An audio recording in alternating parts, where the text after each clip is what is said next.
Let's talk about LeBron James, man, King James, and not because of basketball.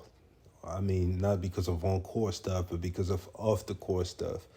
He is scheduled to release a new podcast featuring JJ Redick from ESPN, ex-pro player. Y'all know him. Great podcast. Old Man After Three. Check it out. Called Mind the Game. Independently, totally independently. No sponsors yet. And first episode is supposed to release as soon as tomorrow and to follow a weekly schedule. Here are the only information that we have about the podcast so far. A statement from LeBron saying, quote, "I'm really proud of what we've done to innovate in sports media. When I do a project, the only thing I think about is whether me and my friends would watch it.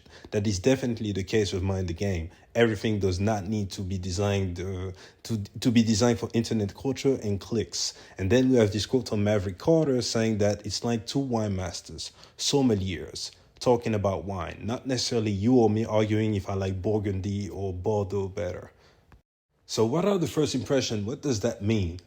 First off, I believe that just as a fan of the game, it doesn't matter if you like LeBron or not, you should be hyped that one of the greatest player ever will kind of give us an insight into how his brain works when it comes to basketball thinking. I remember Kobe's podcast, that was great. KD has a podcast when he talks basketball, that's great, right? So why not LeBron James? It seems like the trend right now is having a lot of basketball players in the NBA, Draymond Green, Patrick Beverley, Paul George, Michael Porter Jr., Tyrese Maxey, and I can keep going. Trae Young, they all have podcasts while being in the league. So why not the top of the game talking about basketball, right? So I'm very hyped about getting to see that high IQ basketball talk. There was a snippet that they released, and I'm going to play this clip so you can have an idea of what's to expect.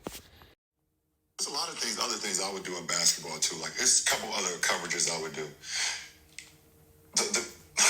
The pick the picker, BOB. Not bounds over Baghdad, but baseline out of bounds. Yeah. America's play. America's play. Yeah. You have the guard, you have the best shooter sitting in the middle of the lane. Yep. You have the biggest wing sitting at the top. Yep.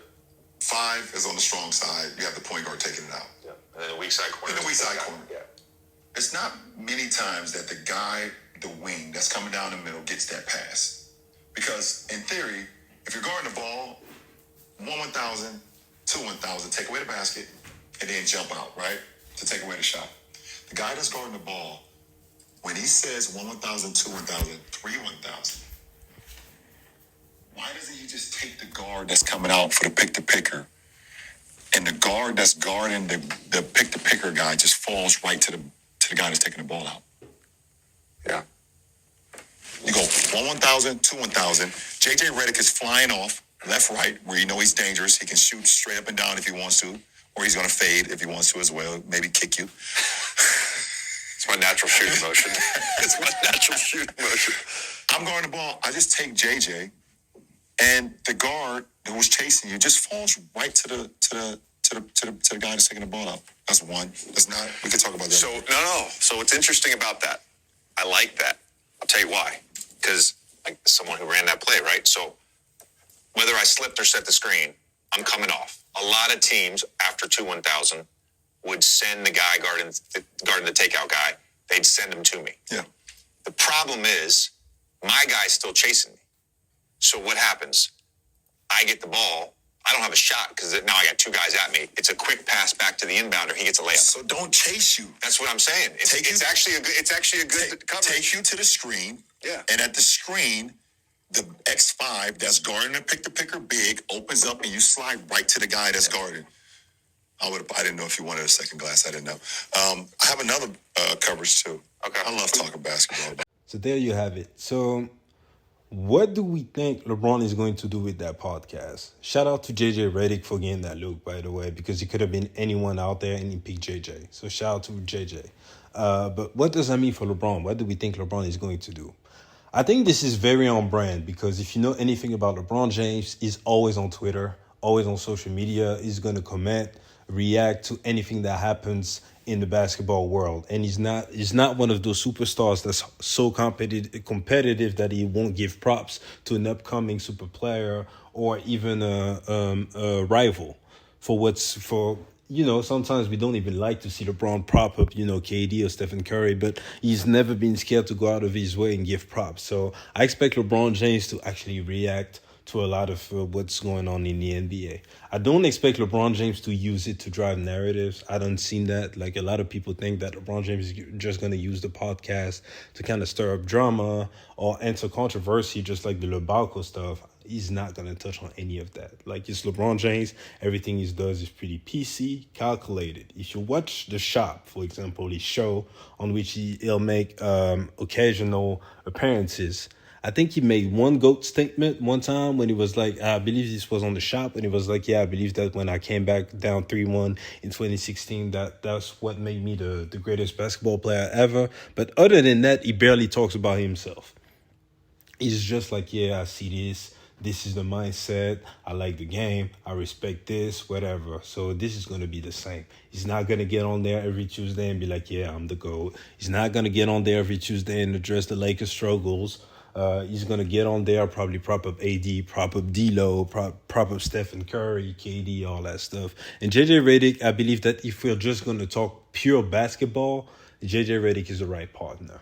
I would have liked for someone other than JJ Redick to be up there with LeBron if it was going to be a debate type of podcast, just because JJ Redick is pretty known to be pro player and a fan of LeBron James. So I wouldn't expect for JJ to just go out there and provide a pushback on any of LeBron's take. But if it's just like Marvin Carter say, it's going to be like two wine connoisseurs talking about wine and not necessarily arguing which one is better, but just pretty much propping up what is going on in that cup. I like the fact that he picked JJ Redick, because if you watch any of his podcasts, the man is about his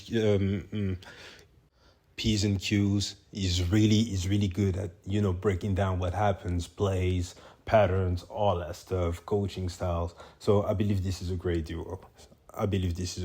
Most definitely. And yeah, again, it's very on brand for LeBron, man.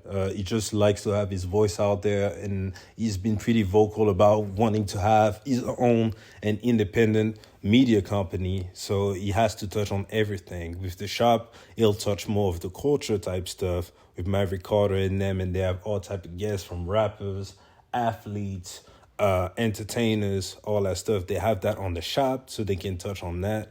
And with this one, Mind the Game is purely about the game every time. So as soon as he's playing, he's going to obviously keep doing it. But I expect him to kind of pick up the pace every year as soon as he retires. So I like that move, man. I'm pretty hyped. But again, don't expect no nightcap stuff. It's going to be purely basketball, clean, great production, cozy. He has the wine glass, JJ has the wine glass, and they just kick it about basketball. So it won't be just something like nightcap when, it was supposed to be just them reacting to football, and then Shannon and Ocho just go out there and have fun. I don't expect that. I don't expect any beef or drama. I don't expect LeBron James, for example, to be like, yeah, so for all you haters out there, I'm clean. I don't take no steroids. I don't think he's going to do any of that. I don't think he's going to prop up himself over others. He's just going to keep it pure. These are my expectations. What would be great, though, is because LeBron James, obviously, this is the top of the top when it comes to cachet and fame, right? So it would be dope if he had some guests, but some elite guests that other players probably couldn't get on their podcast. Like, for example, if he got KD on his podcast in the offseason, that would make for some great content. If he got Stephen Curry in the offseason, that would make for some great content, all that. So I'm pretty hyped. And again, even myself, for example, I'm in the content creator world right now, so it's just great because LeBron James obviously picking up the mic and giving basketball takes. That's a lot of content to react to and some content conversation starters. So I'm very, very hyped. So anyways, again, shout out to JJ Redick. I really want to emphasize that because that's big, man. Like you got a podcast with LeBron James. You on First Take. His podcast is killing it. Like, what else could he be doing? Like, he's even getting offered coaching jobs and everything. So when it comes to retirement, he's at the top of the food chain too. And I don't feel like he gets the credit that he deserves for that. So anyways, these are my thoughts about this whole new podcast, LeBron James Mind the Game featuring JJ Redick.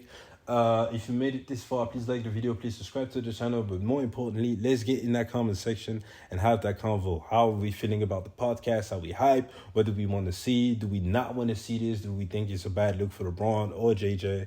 Let's talk about it. It's been your boy, and I'll see you guys later. Peace.